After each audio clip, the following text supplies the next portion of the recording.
Classroom management is the term used by educators to describe a variety of skills and techniques implemented by teachers that keep students organized, orderly, focused, attentive, on task, and academically productive during class. The classroom environment is influenced by guidelines that are established for its operation, its user, and its physical elements. Effective teachers expertly manage and organize their classroom and expect their students to contribute in a positive, productive manner.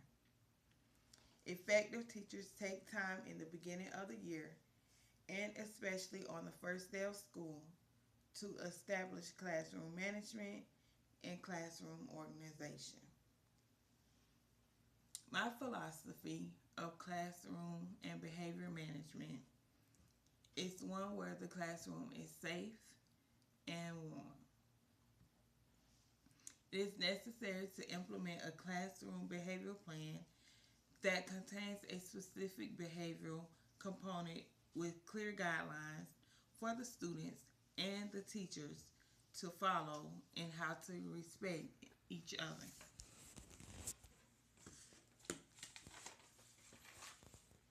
Effective teachers have a minimum number of rules.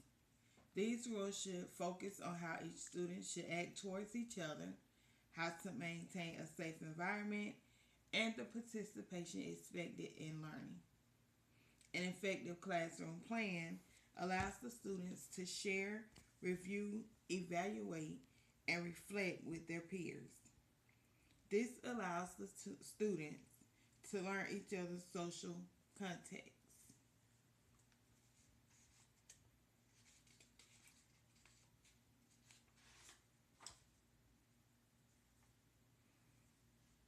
The classroom setting for each student would consist of each student's name on their desk.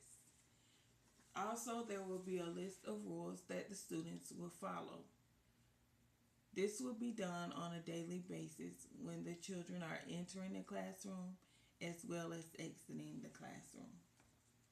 Also, there will be a map in place to show each student where they should go, where they should hang their stuff, and how they should act accordingly. The map would consist of a setup that is based from the front to the back of the classroom.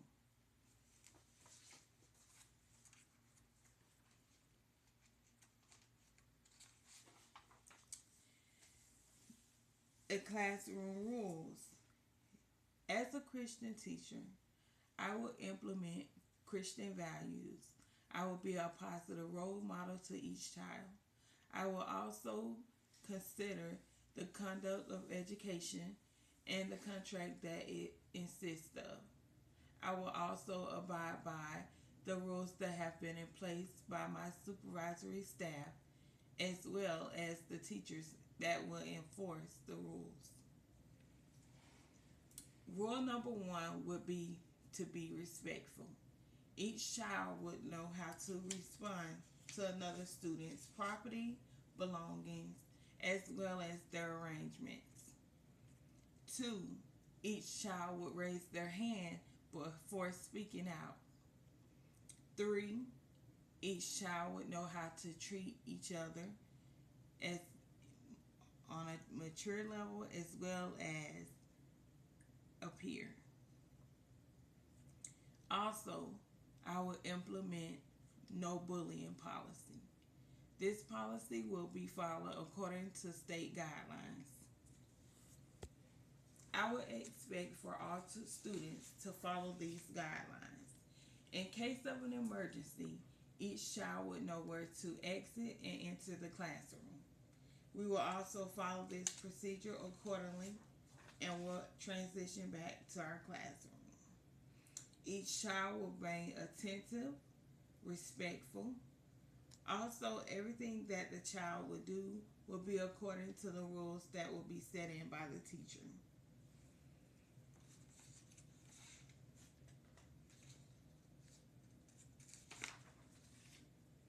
Maintaining a safe environment in our classroom will be our number one goal.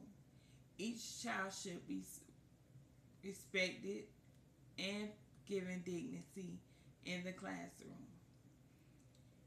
Each child will make sure that there is no belongings around their desk, everything is picked up, and also maintained in the proper place.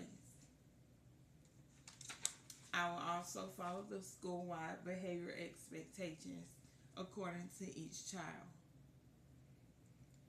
In addition, according to Manning and Butcher, in Management Tip 1 through 3, to promote a safe classroom, I will model cooperation and collaboration with students and other educators. Identify and work with students who have a potential for becoming bullies or for demonstrating aggressive behaviors. Hold class meetings and help students to identify and address possible interpersonal problems before they escalate. Work with parents and family members of the students in order to make sure that each child succeeds.